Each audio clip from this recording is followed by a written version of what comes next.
I'm Kelly Taylor Ryan, and this is Mainly Unspoken. Today our show is about the education, the public educational system, and our guest is Charlotte Iserbyt. She's a former U.S. Senior former advisor for the Department of Education, and she wrote a book called The Deliberate Dumbing Down of America. Welcome, Charlotte. Thank you very much. So did I get that right? You were a former senior advisor. Senior policy advisor, and it's the U.S. Department of Education. The U.S. Department under of Education. President Reagan. Okay, glad to get that straightened Right. out. The Deliberate Dumbing Down of America. Why did you write this book? I started researching education in the early 70s after having returned from Europe. Overseas, actually, I had been in the Foreign Service for at least 18 years. Some of that was spent after I got married and living in Belgium with my husband, but I'd lived abroad for pretty much 18 years. And I came back to the United States and put my children in the public school in Camden, Maine. And I was absolutely shocked to see what was happening. And I don't think I was alone. That good public school teachers, older teachers, were also very shocked at the things that they were being required to do. And I kept asking questions such as, one very interesting little exercise that was in the New Social Studies textbook, which was called World of Mankind, published by Follett, was for the teacher to take the little tots in first grade through town, whatever town it is in the United States, wherever, and ask them to identify the houses in town, the big houses and the little houses. And what do you think they eat in the big house? What do they eat in the little house? And I thought, what is this? The point being, what? This is, to create the class system, class warfare, really. And I knew that because I'd lived in socialist countries, so I thought, what is going on here? So I went to the school board meeting, not realizing that I was going to be, I caused quite an uproar, and they hauled me up the flagpole as a censor, because I said, what does this have to do with education? I don't really understand. And I realized then that things had changed.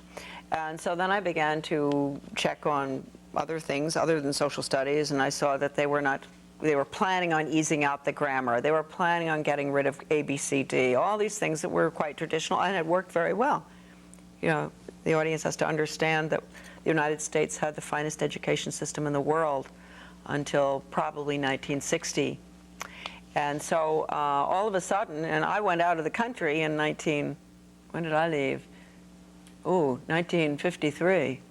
And so I left when we had this great system of education. And because they were sticking with the basics. Oh, yes. They were teaching people how to read, how to write, That's right. how to do research. Yes. And then you come back, and all of a sudden, instead of focusing on the basics, they're taking kids down the street and saying, well, what do the people in this big house eat?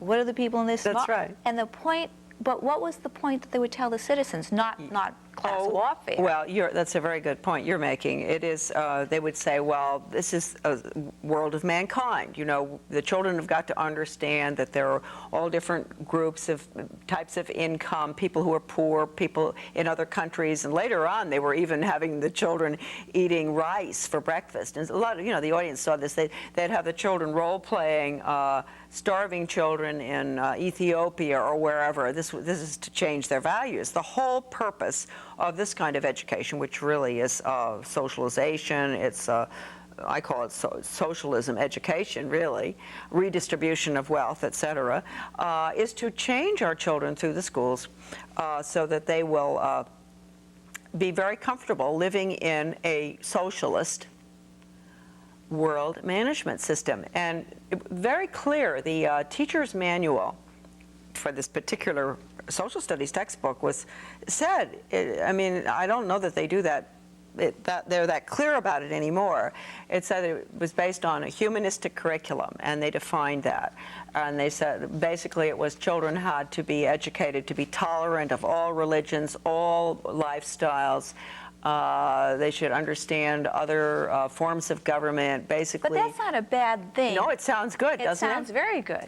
Yes, but the point was that they were not emphasizing the United States Constitution. They were not emphasizing rights, absolute moral values at all, right and wrong, which had been emphasized in all curriculum ever since this country was founded. And even under the public school system, you know, we had the Ten Commandments hanging in the classroom. No more of that, because you've got to be tolerant of everybody's viewpoint, and everybody means the whole world.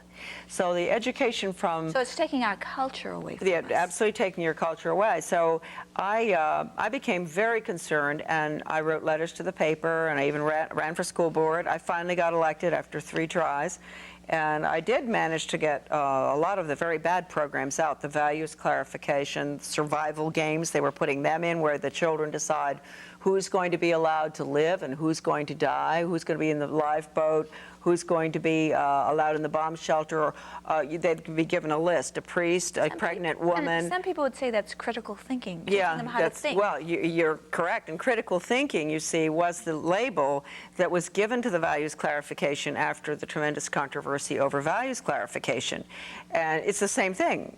In fact, Lenin coined the word critical thinking. Is that right? Yes, and it's non-absolutist thinking that evolves, and it's the dialectic where you have the thesis and the antithesis. For instance, it's wrong to steal. That's the thesis. The antithesis is it's okay.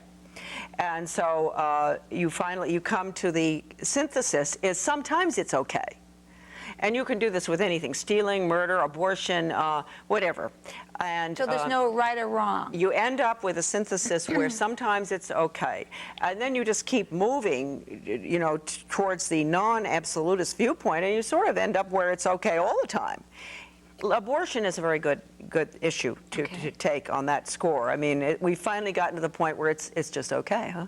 But there used to be a time when sometimes it's okay.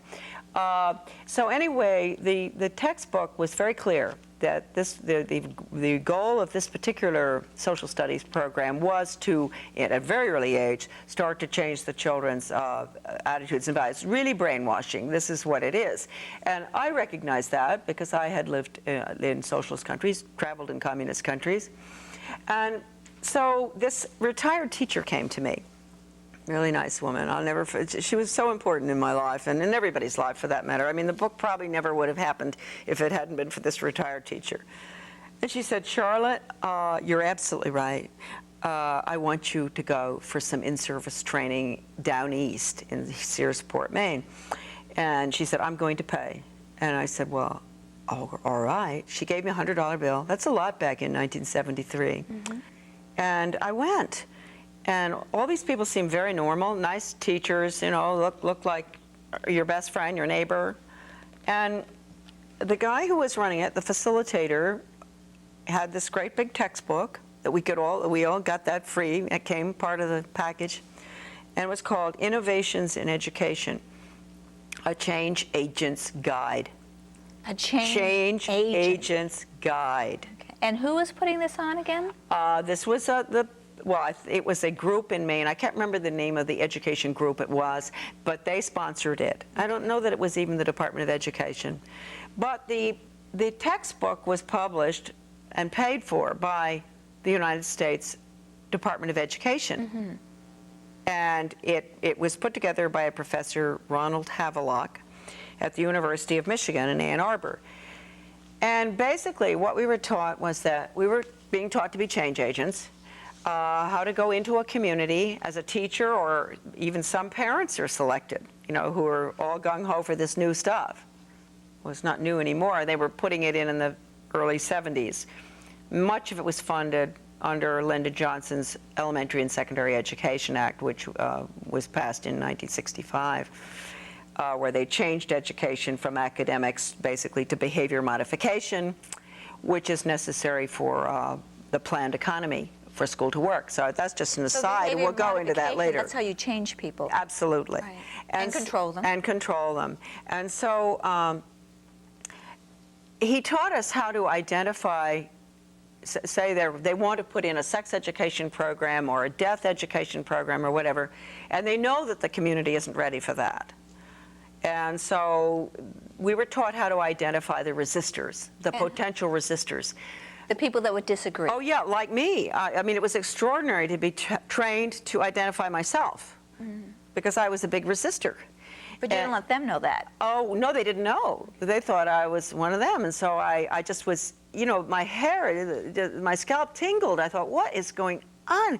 You know, this is what they do in this Nazi Germany. They do this in communist countries or fascist countries. They identify the resistors.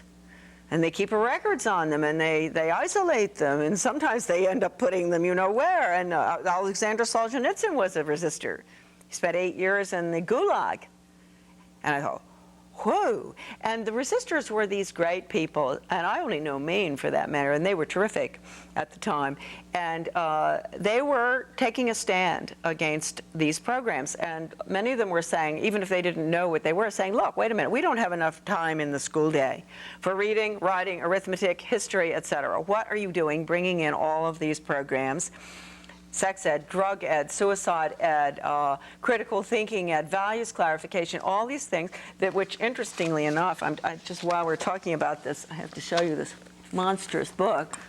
All of these programs that had nothing to do with education. And I want your audience, down? Is it upside down? Oh, pace setter, okay, yes. Pace setters in innovation.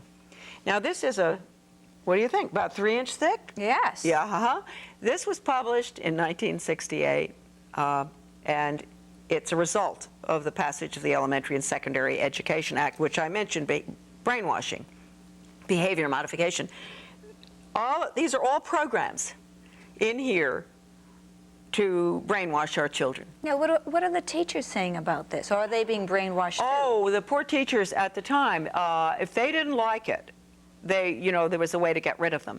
What they did, though, rather than automatically, because if they had tenure, you can't get rid of them, they would put them through the training. All this in-service training the poor teachers had to go through. But this is an extraordinary book. I mean, it's just, you just take a look at these programs. They're all throughout here. Value change. They even had school buses that they were playing tapes. Subliminal tapes? So, yeah. You're kidding. No, they were just tapes that were to help to change the children's values. I never heard any of them, but the program is in here. And the mastery learning programs were in here, master teachers programs, all the programs going in now, global individualized education programs, etc. So going back to... So it's taking the power away from the parents. Oh yeah, absolutely. But the parents don't even know that's what's happening. No, and they trust. They're so trusting. So anyway, I went through that, and then we were also taught how to identify the important people in the community, really good people who want to help and volunteer to be on task forces to implement these things, whether they're Chamber of Commerce, the Rotary, Garden Club, and these poor people have been used. We were trained how to identify them, go to them, get them to take a position in the community because they were highly thought of, people would listen to them. And what was the mission? What did they tell you was the mission of being a change agent? Oh, to bring about change, that the world, if I heard that, my superintendent in Camden was a change agent himself. And I got along pretty well with him because he knew I knew. Right. In fact, he said to me after I went through the training, he said, why did you go to that training? He said, I give that training too. You could have taken it from me. And I said to him, Tom, I didn't have to take it from you. All I have to do is sit opposite you at a school board meeting. Yeah. Because I know how you all operate. And it is so sad that the education establishment at the highest levels, I'm not talking about teachers, has decided that they have to manipulate the people in order to get the programs. But why would a superintendent in Maine, a very small community, want to change his community? What is he getting at? Oh, well, no, he's really not getting anything, but he's a professional change agent. And I might point out that Maine is very important for this. Maine has had the National Training Laboratories in Bethel, Maine ever since the 50s. And people come from all over the world to go through training. They could be doctors, lawyers, ministers, teachers. They go there for training to become a change agent. Here in Maine? Yes, and this is in Bethel, Maine, and we ski in Bethel, Maine, and you know, we ski in Sunday River, and I've been over there in the summer, but they're usually closed whenever I go. But it's an old estate that was converted, and the people involved in this were deeply involved in intelligence in the beginning with the OSS, the Office of Strategic Services, prior to the Central Intelligence Agency, and they understand brainwashing. And so who's in charge of all this? You're telling me, if I'm hearing this correctly. Yes, the National Education Association, the United States Department of Education. You have to remember that the U.S. Department of Ed, this will come as a surprise to many people, does fund the National Education Association for various purposes. Not all the time, but it is funded by the National Education, by the department. You know, so this has been going on for a long, long time. And so anyway, I got in there, and when I saw that, I just, as an American, and I just really was sort of an apple pie, red, white, and blue, you know, Memorial Day parades. I was brought up that way by my family. My father was a lawyer. My mother volunteered for everything. And I just was appalled. I've never, ever gotten over it. I got on the white horse in 1975, and I've never, that poor horse, I've never gotten off that white horse, and I will not until they stop this, until they stop what is actually brainwashing. And okay, parents, but you have to go back a little bit, okay, because you're losing me here a little bit, okay? You're saying they're brainwashing, okay? You're saying these people that are experts in brainwashing is using the Department of Education to brainwash our children. Yes. What are they after? Why are they doing it? Well, if you want to move a country from a free individualistic economy, which we have. yes, or had, okay, to a planned economy, you have to do it through the schools. You have to dumb down and brainwash, change the attitudes and values. You have to completely, social engineering has to go on constantly, and many teachers know what I'm talking about. And people are going to say, well, when did this start? And who on earth ever did this? Why would a plan like that be allowed to be carried out? That's right. Well, then you have to go back to 1934, which I will do, and we have to go to the three-pronged fork, okay? So I do think that the watershed year, although you can go back to the early part of the century when the Rockefeller Foundation and the Carnegie Corporation were deeply involved in education, and that it was decided then that Carnegie would deal with the international part and Rockefeller domestic. But then we moved on to 1934, and this was after World War I, and there were these educators were, many of them, going back and forth to Russia, very admiring of the new system in Russia, the communistic system. And they wanted to put it in here in the United States. And so the Carnegie Corporation, that had always been involved in, you know, trying to get us into world government after the League of Nations and all in 1917, they still had this goal. And of course, world government will be communism. I mean, it's really international socialism. That's what Lenin called it. So they've always wanted this. And the Department of Education today is going along with that? Yes, absolutely, yes. And so in 1934, the Carnegie Corporation produced, it took 4 years, they commissioned the American Historical Association to put together a study of the social studies. And they came up with lots of volumes, but I have one little volume, Conclusions and Recommendations for the Social Studies. And basically that little one is an original book. I wish I'd brought it with me. Too bad, but I don't even dare let it out of the house. It's so important. It called for changing the United States through the schools from a free individualistic economy to a socialist, collectivized, planned economy in the New World Order. It says that in the book? Yes. And that book was written when? In 1934. By who? It was the Carnegie Corporation paid for it. The American Historical Association put it together. And can people get that book in the library? No. No? No? No, they can't. But I have quotes in my book, you know, from it. But from that time on, Carnegie Corporation consistently, without any hesitation whatsoever, didn't run into any obstruction, poured its money, its tax-exempt money, which we make possible for them to have, into changing American education. They funded the, well, let's go on to the 1945. They're deeply involved. Alger Hiss was deeply involved with the Carnegie Corporation. He was a accused Soviet agent. They didn't get him on it, but they got him on libel. But most people do think that Alger Hiss was a Soviet agent. He was Carnegie.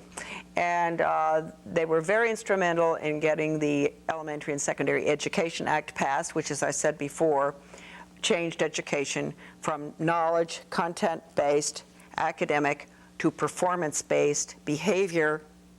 And from that time on, because that was necessary for what we're looking at now with school to work agenda is the planned economy is performance-based. So they're training workers. They're training not little thinkers, worker not bees. leaders. Exactly. So Carnegie, after that study, then we went to the world. We went into the United Nations, which of course was essential, and then at that time, you had a general, Buck Chisholm, a Canadian general psychiatrist, who was a very close friend of Alger Hiss's. And he gave a speech in 1945 to the World Health Organization, which basically recommended getting rid of the conscience. Wow. Yes. And he said we would do it through the schools. We would retrain the teachers to be little psychiatrists.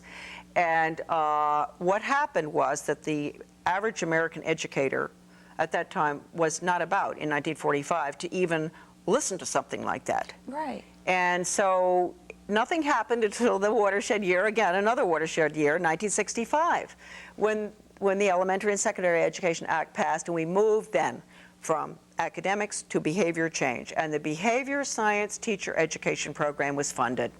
But how did Congress allow that to happen? Well, you'll see in the book, John Ashbrook, who died, unfortunately, Congressman Ashbrook, who I dedicated the book to, he spelled it all out. He told the whole Congress exactly what it was. He said it is an international system they're looking at. They're going to change the behavior of the children. They're going to change the teachers' training. They're going to do everything. He told them everything. And they didn't believe him? No, they just let, well, you know what goes on. Yes, I It's do. still going on, right? So anyway, they passed that in 1965. The teachers were retrained.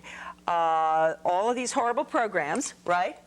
By 1968, the money had gone into all of these programs to get rid of the conscience, basically. Drug ed, all these programs, parents, really, when you see education hanging on the end of drug education, sex education, critical thinking education, red flag. You don't have reading education, writing education, math education, or we didn't used to. When you see education hanging on the end of something, except for driver's ed, which I think is probably pretty neutral, that means watch it. Because those programs, I've never seen one of those programs that was based on absolutes, right and wrong. But the parents of the children today have gone through that program. So Yes. they've already been brainwashed. So they're not going to believe Well, you. yes, they do believe me. Many of them call, and when I do radio interviews, they'll call in and say, I went through all of that. I know exactly what you're talking about. And of course, the teachers know. And many teachers do not like that, did not ever want to do it. Behind closed doors, they did their own thing. Now they're not going to be able to get away with it because they're going to be required, due to the standards that are being set and the accountability, the whole what's going on in Washington now with the reauthorization of the Elementary and Secondary Education Act is nothing but brainwashing. And people, you hear standards and accountability and flexibility, all of this. Basically, the goal has nothing to do with academics. It has to do with training little, as you said, little workers, little worker bees, to have the right attitudes and values towards internationalism, giving up our sovereignty, the needs of the group versus the individual. You know, they have all the group grades now, and But do they actually cooperative ever stop learning. talking about being a change agent, how to stop teaching people about basic civics, what the Constitution says, limitation of government? I mean, did they get into that? No, I don't recall that, but I do know that I've seen I attend a lot of in-service things too, you know. So I have seen and heard, you know, how are we going to get away from, and that's in the book. Actually, there's a very interesting article in the New York Times in the early 70s about getting rid of the teaching of American history.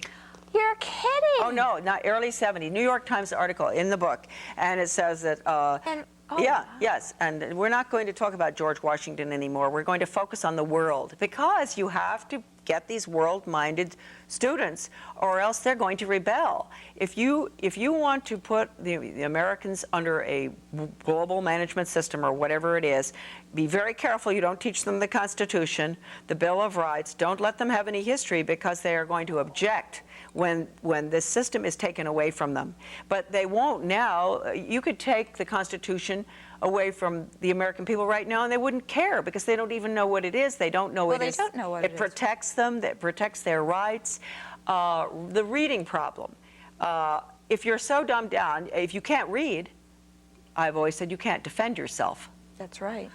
You can't do anything. I mean, you are really at a tremendous loss. You are totally handicapped, worse than losing both legs if you can't read. They can take you right through the schools, 12 years without reading, just total brainwashing through visual, a lot of visual aids now with technology. So they're trying to make people weaker readers? Oh, of course. Yes, that's why they had the whole language for so long. Which is what I always thought was very dumb. Yeah, it is pretty dumb. I think that some teachers, a really good teacher with whole language and an understanding of the traditional phonics, I don't mean direct instruction, which is Skinner, the Skinner phonics, but a good teacher who understood phonics, well, could use a whole language program quite well, because there are some things about whole language I like, you know, where the children are really immersed in a lot of good literature. Sometimes it's not so good, and it depends on the teacher. But anyway, the dumbing down was absolutely deliberate, and you don't even have to go through all of the documents that I have in my book, but just ask yourself, why is it that last week the Senate voted in the House on the reauthorization of the Elementary and Secondary Education Act, and it comes to something like, I mean, it's unbelievable. I mean, I think it's $100 billion. It's $100 billion a year. And we have children who can't. We're at the bottom of the list internationally, academically, and we're spending $100 billion. We will be, because it's reauthorized for 7 years. It's not quite that. I have to be fair, but with the interest that's going to be paid on the debt, yes, it will be. $100 billion a year. And you have homeschoolers and private schools that are doing it on $2,000 a year per pupil. So we don't need to spend all that money. We don't, but you see, the brainwashing is horribly expensive. And when we think that a program has failed, I mean, I saw all these programs in the U.S. Department of Education. Right? In fact, I was relieved of my duties for leaking a very important one. But when we think a program has failed, you and I, to the top educators, not the teachers, the top educators, it's successful, because that's what they want. And they take their orders not just from the U.S. Department of Ed. I know this because I was there. I know where we got our orders from. Where? The UN. We get it from the UN? Yes, and this is an international plan, and I just took something off my email today out of England. England is putting in the exact workforce training, the exact standards, the exact teach to the test, which no good teacher wants, teaching to the test. They're going to fire the teachers who won't teach to the test. I mean, and they're going to fire the teachers who don't get the results. What's interesting is if you go back to the late 1800s in England, in my book, they had a form of outcome-based education. And this is what it's called? Yeah, well, that's outcome-based education, because you're teaching to the narrow curriculum. Just really workforce training skills will be, or attitudes, certain attitudes, get along in a group. One area, and they won't know what else is going on. And that we really ought to discuss, because people think school to work is probably like vocational education. But it's not. No, and it's not, and you don't start vocational education in kindergarten. And school to work is being started in kindergarten, where they're focusing on work and jobs, et cetera, and taking children to nursing homes, this, that, and all. And by 4th grade in some states, they're psychologically profiling the child. to find out, can you imagine in 4th grade, what he would be good at, what he should do in the future? And what they will start doing is they will apply the curriculum. It's called applied learning. And you might think, as a mother or father, that your child is taking a regular math program for 1st grade or 2nd grade. Let's say 4th grade.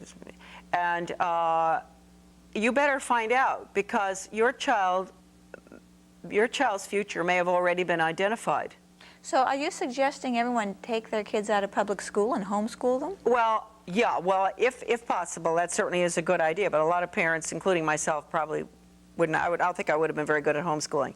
But what I'm suggesting is that parents take their children out of the public school system, but there's a caveat there.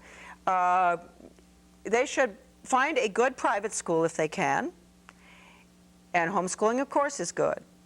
But make sure that the private school that you select, whether it could be a Christian school or an independent, non-sectarian school, is not worse than the public school. I have found out from many parents who've done this that they want to put the children back in the public school. Now, they may have had a pretty good public school. At this point, there are some public schools that are still pretty good, but they won't be for long, because they are going to get rid of it. I don't want to go into ones in Maine, because I really, as I told you, I've got a lot of documents on Maine, but I decided that my efforts could be better spent on a national basis rather than getting deeply involved in Maine, because I would have become much too close to the problem and become very upset. Maine is leading the pack with the restructuring. That's all that I can say. And they've been doing that since when? Oh, yeah. Well, they've been doing it since the mid-20s, when this Augustus Thomas was named superintendent of schools in Maine, and he was a big internationalist. And he gave a speech to the National Education Association in regard to the need for using the schools to bring about world government. So he was... Back in the 1800s, No, this was in 1922. 1922, I think. That. And so he was ahead of the Carnegie Corporation, but he was part of that pack. It was these gentlemen, and they were gentlemen at that time, and I think that well-meaning. I really believe after World War I, they all sort of fell for this idea that we never want to have another war again, and we're all going to have to get along, and we hear all this now too. And also that the Soviet Union, when it was first created in 1917, I believe it was 1917 that he may have given that speech, yeah. Yeah, huh? They thought that this was a good idea. They had been convinced at the university, Ivy League universities mostly, that the United States was so wealthy, and we should, be concerned for the poor. And we had a poor and rich in our country, the coal mines, and all this was going on. And so they were convinced that this was the way to go. And, I don't want to attribute any really evil motives to them at that time. However, with Carnegie has held on to these motives for just too long, able to see the brutality of communism and understanding that, but still very deeply involved in pushing the agenda to the point where in 1958, Dwight Eisenhower, our president, signed agreements with the Soviet Union in every area imaginable, including education. Carnegie was involved in that. And then in 1985, they kept renewing all of these agreements. 85, President Ronald Reagan, and the Carnegie Corporation signed agreements with Gorbachev and with the Soviet Academy of Science to really basically merge the two systems. Oh, what a shock for people to hear that. Although right now they're heaving a great sigh of relief, because they're saying, oh, but Charlotte, communism is dead. The Department of Education, is that constitutional? No, it is not constitutional, and there is nowhere in the Constitution that it calls for a Department of Education. Anything not mentioned, as you know, in the Constitution as the role of the federal government is left to the states. So when did the Department of Education come into being? In 1978. 1978? Yes, under Carter, under President Carter. He promised the NEA that if he could get their votes. And the interesting thing there was that the majority of teachers at the time did not want a U.S. Department of Education. And why is that? Oh, well, because they're smart. They know that this is going to control what they teach and how they teach. They don't want that. And but anyway, it was created. And then Ronald Reagan, who I just mentioned, signed the agreements with the Soviet Union. Those agreements are a whopper, I can tell you that. Curriculum exchanges, developing curriculum on critical thinking with the Soviet Union. All of this led to implementing the Soviet Polytech system, which is the school to work. And people could say that's not possible. It is. There was a $4 million grant to a professor that's in my book to research the Soviet Polytech system. And so what we're putting in is the failed Soviet Polytech system. And people are out there, and they're probably saying, and I really plead with my good friends in Maine or in any state, please do not sell your children short and tell me that, oh, all I care about is that my child gets a job. Oh, wow. Please don't tell me that anymore, because you should care about your child having access, exposure to a liberal arts curriculum, which means history and math and science and art and music. And choosing the life he wants. And yes, very good, what you just said, choosing the life he wants. And I had a radio interview with in Minnesota recently, and I was talking about this. It was a very good, it was an old rock and roll station, really interesting guys listening, and a lot of people wondered, you know, how I got on that. I don't know how I got on, but it was so successful. And this lady emailed me after I talked about this, and she said, you have no idea. My son was with me in the car. He's 12, and I've had a terribly hard time with him. We homeschool him, and he wants to go back to public school, and he's been miserable and all, but he heard you talking about the school to work. And he said, just what you said, he said, Mom, I want to choose my future. And you know what he did? He went, even though Congress doesn't understand the dangers of school to work, this 12-year-old went to this big rally in Minneapolis where they're trying to kill the legislation which is implementing all this restructuring. I wish we had the same thing going in Maine to kill it here. He went to the hearing at the State House, and he had a big sign which said, I want to choose my future. And I think this is great, because why is it that he at 12 understood what school to work is, but you can't get Governor McKernan when he was governor, you can't get Senator Mary Small to understand it, you can't get Jane Amero, you can't get Governor King, you can't get any of the people involved in implementing this in Maine, because they do not want to understand it. They have been given all of the documents, and I think this is so sad. What about Olympia Snow and Susan Collins? No, I'm not going to do anything. And all I can say is that when they voted Goals 2000 in, and the school to work legislation in the 90s and the 80s. First of all, it was really Ronald Reagan started it. Then you had Lamar Alexander. These are all Republicans. First of all, Ted Bell was the Secretary of Education. Then you had Lamar Alexander, and then you had and Bill Bennett. All Republicans. And all of this, and then President Bush, the former President Bush, in the congressional record in my book, calls for the apprenticeship system, calls for training the children for the workforce. Then his son, of course, and then you have Clinton, who was involved in it too, all the governors involved. And then you have George Bush Jr. implementing it. His bill, the education bill that just is passing right now, is embraced by Senator Ted Kennedy.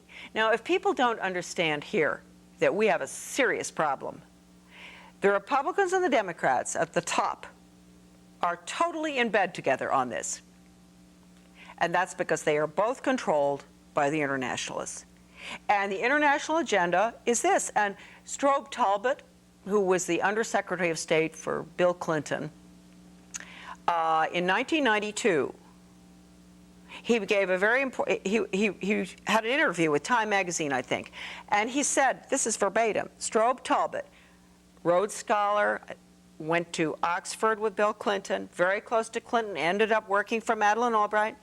He said, in the next century, which is right now, we're sitting here, the United States will cease to exist in its present form. That's pretty sad. And we will owe our allegiance to a global government. Now, I want your audience out there to understand that this restructuring of education, which has been in the works for 100 years, as I've tried to point out, is just the culmination of the plan. It has been a deliberate dumbing down. They never could have done it to us if we'd been well educated. To make it easier to control. Exactly. And to put us under. And we will go under if people don't wake up. And the only way that I believe the education system is the most important thing of all, because that's where the way you educate your children, their attitudes, their values, their understanding of freedom, etc., is cultivated in the schools. And if they do not have that, they're going to allow the most magnificent system, political and economic system the world has ever known, to die. And it's dying right now because Congress voted to change our form of government in the 90s when they voted in the School to Work agenda and the Goals 2000. They did, because if you change an economic system to a planned economy, there's no freedom left. In fact, the Business Alliance, it's one of these big groups. I have a document here. It takes too long to go into all these documents, but from them, and you know what it says? This is for people in your audience who think you're off the hook. Oh no, Grandma, you're not off the hook. Neither are you, Grandpa, because it's kindergarten through age 80.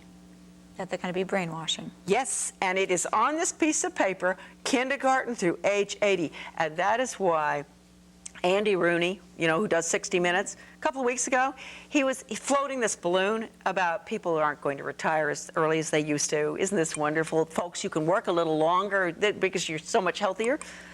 They're just getting us used to that. We're going to work until we die. Yeah, we're serfs. And this is all documented.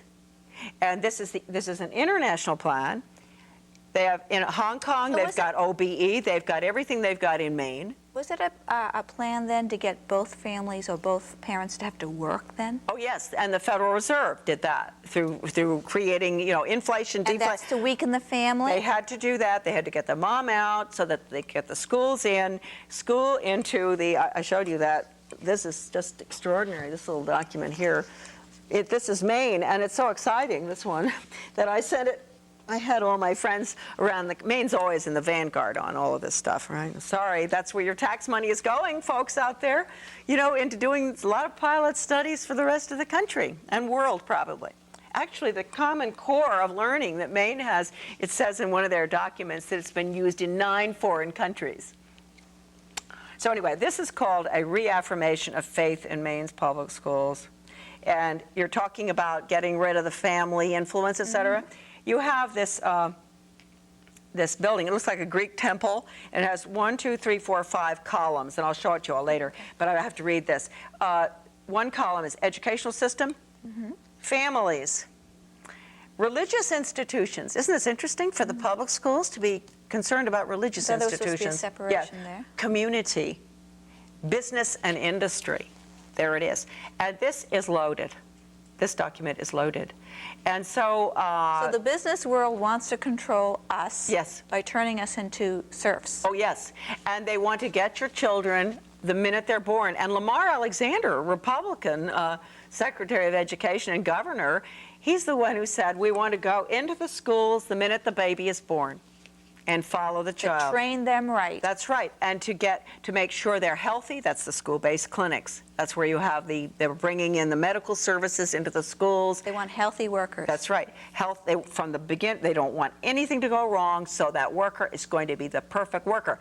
They used to call it the new Soviet man in the Soviet Union.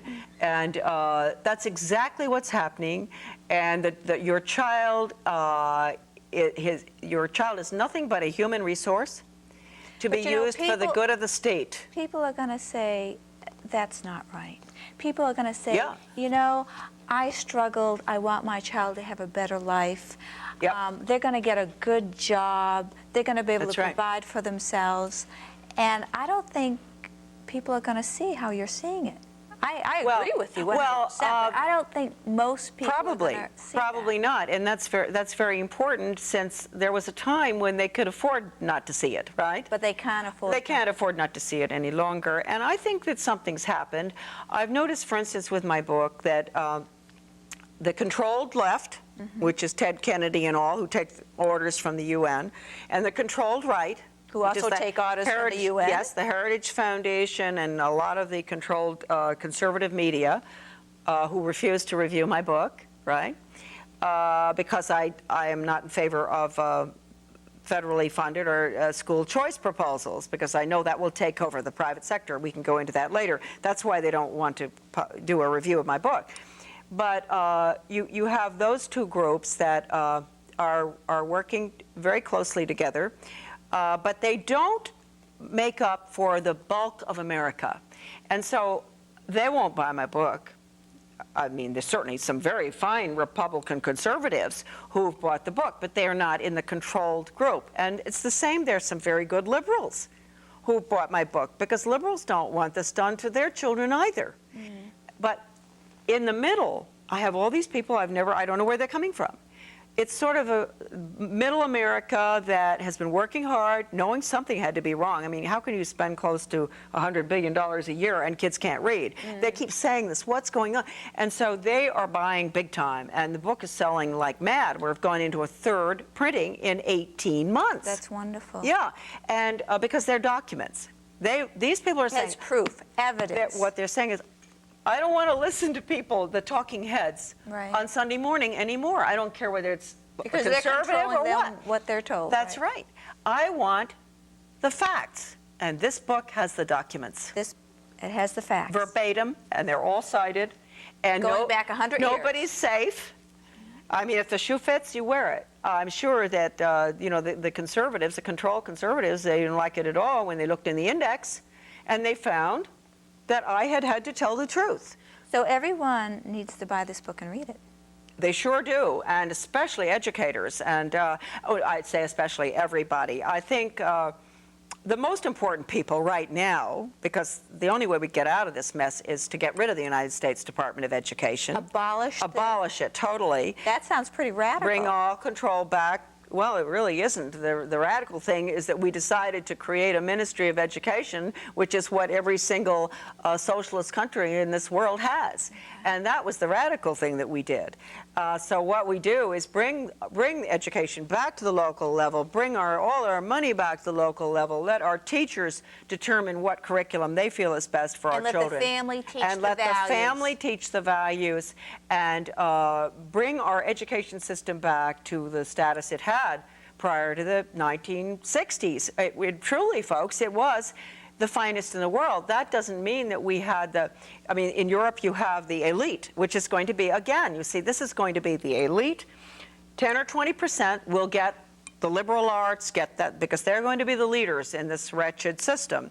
But below that, they always had the people that didn't get the education. Whereas in our country, we had an education system where everybody, supposedly, there were always gaps, that's true, but everybody was supposed to have at least exposure to ancient history. Interesting point. I'm just make this point because I love to mention it. Rockland, Maine, in the early 70s. We're talking about liberal arts, math, science, all these things.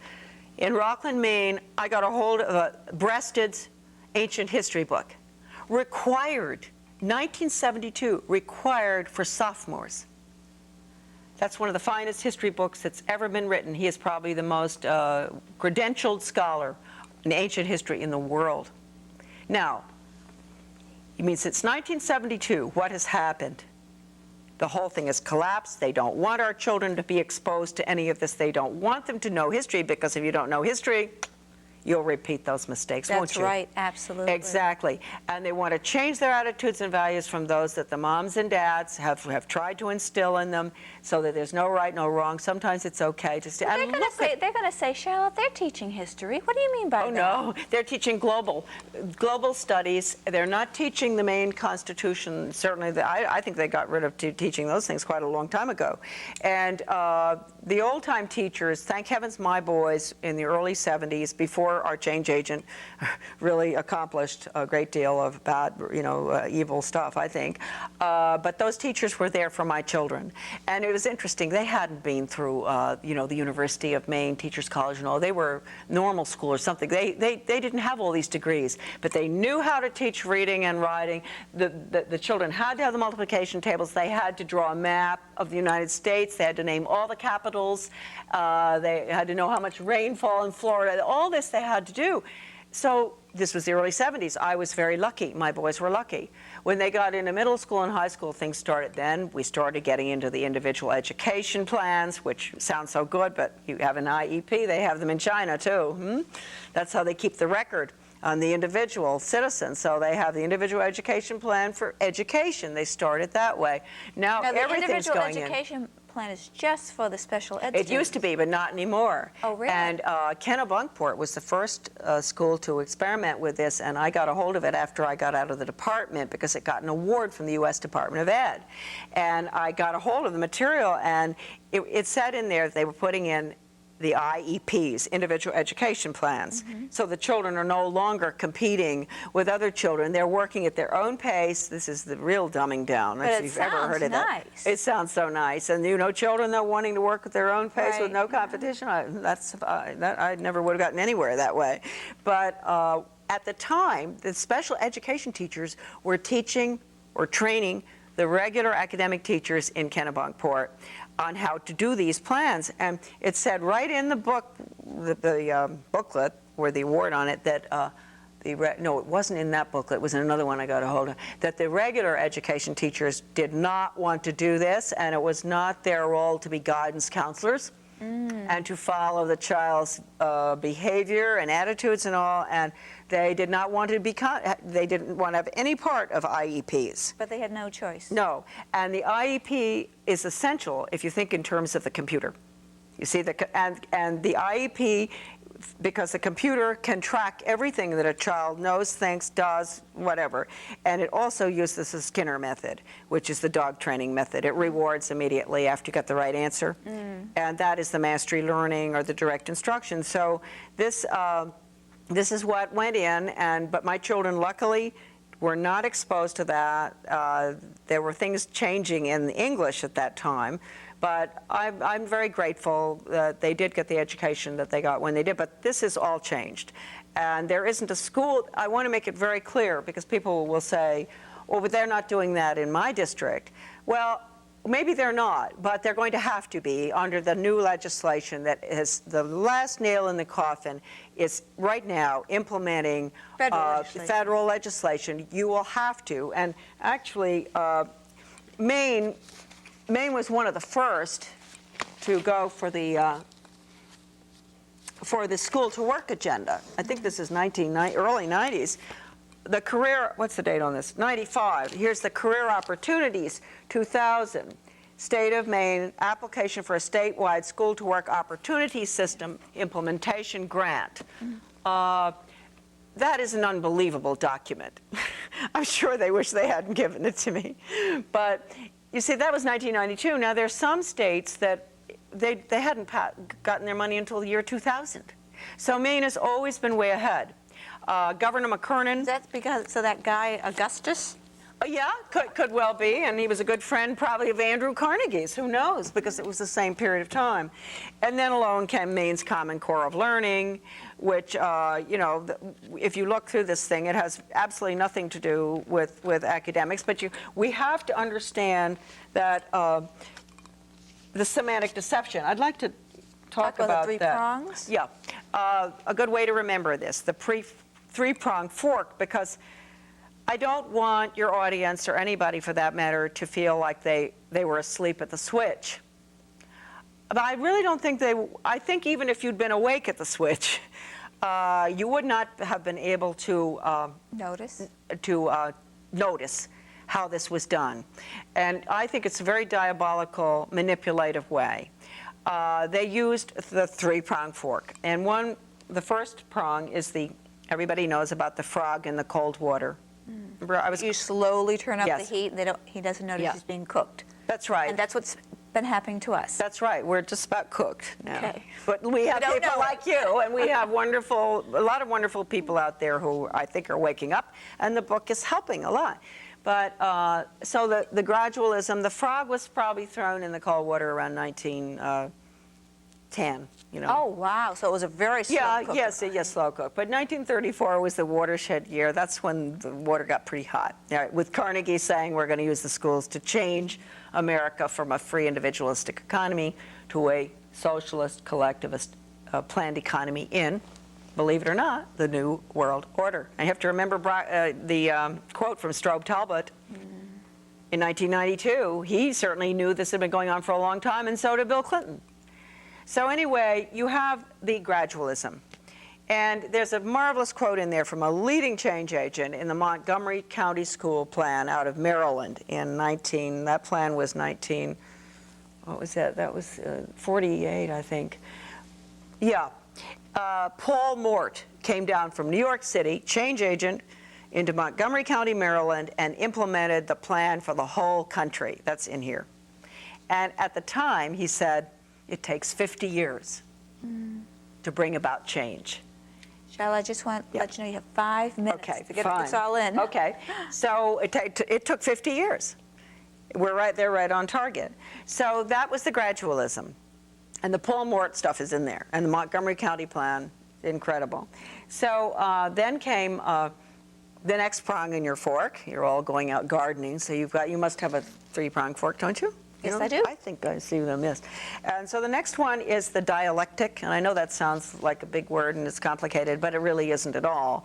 And you want something. Say you want to control the local schools in Maine. And you don't know how to do that because everybody wants to hold on to their, elected officials and all this and that and make their own decisions. Well, you just get the costs of education going so high that the property tax is out the window and everybody starts screaming. The old people have to move from their houses, et cetera. So what do? They did it in Michigan. They tried to do it in Maine and it didn't really work. We fought it. But in Michigan, they did it. They came to the people of the community and said, well, you know what, don't worry anymore. You don't have to fund education at the local level. We'll take care of that at the state level. This will bring your property tax down. They fell for it. So they create a crisis so they can come in and save the day, and people are desperate saying, okay. That's right, okay. That funding of education is a very important one there. So that you could use it with anything, like the California crisis in electricity. But the funding of education is the control. Oh, yes. As long as we allow the federal funding, that's right. We're being controlled. Yeah. And the minute you move your local funding to the state level, the state level takes its orders from the federal level. State departments of education get up to 80% of their operating budget from my old office in Washington. So that means Augusta, when we get rid of the Department of Education, Augusta's going to crash because they won't have any money to operate. All right, now we go from the dialectic to semantic deception, which the use of terms like basic skills. Basic skills to the average parent means reading, writing, and arithmetic, et cetera. To them, basic skills is understanding the need for world government. It's getting along with any lifestyle, approving of it, being tolerant of anything. So they have different definitions. Oh, yes, different definitions. And this is really bad that they've used this. So for instance... 2 minutes. Okay, 2 minutes. Values clarification was changed to critical thinking when we caught on. Also, decision making. I always say, what parent doesn't want their child to be able to make decisions? Right. That is a program I would say, hooray. No, you know what it is? Decision making is making a decision who's going to be allowed in the lifeboat and who's going to be thrown in the ice water. And that is what happened at Columbine. This philosophy has created children who do not understand. They're out on a ship without a rudder, they're without a compass, because these values destroying programs, which are in that big red book. Values destroying programs. Yes. I think people need to remember that. Brought about Columbine. And the talking heads, you hear them Sunday morning say, well, what are we going to do about our children? And what happened with these Columbine and Paducah, Kentucky? Why are they doing this? And I say, why not? Why not even more? The reason we don't have more is because there are still good teachers who are refusing to participate in this kind of education. And I plead with people not to fall for the school choice proposals. There is no school choice proposal that is legitimate or safe, as far as I've seen, except for homeschooling. And be very careful, don't accept anything from the local school system. If you do, computers or money or anything, you will be controlled. And so but tuition tax credits or vouchers are very dangerous. France went down the tube with tuition tax credits. If you accept a penny from the federal government, you're going to have to conform your curriculum, your standards, your graduation requirements, et cetera, to the federal government, which is actually the international government. Charlotte, what's the name of your group in Maine? Oh, we no longer exist, actually, because the wonderful president of it is not well. But it was Guardians of Education for Maine, and we were in existence for 23 years, and we did quite a lot of good. But I think our time is sort of past. Is it on a website, or is it the website's off? I think it may have a website. Yes, GEM, Guardians of Education for Maine. .org or .com, but people should get my website. That's what I need. Yeah. Okay, Charlotte, thank you for coming. Thank you so much. Thank you for watching. Now, you've got to get Charlotte's book, The Deliberate Dumbing Down of America. Remember, federal funding is going to destroy your child's life, basically. Exactly. Okay? Call up Charlotte if you have any questions, you want to educate yourself about exactly what's happening. Thanks for watching, and we'll see you next time.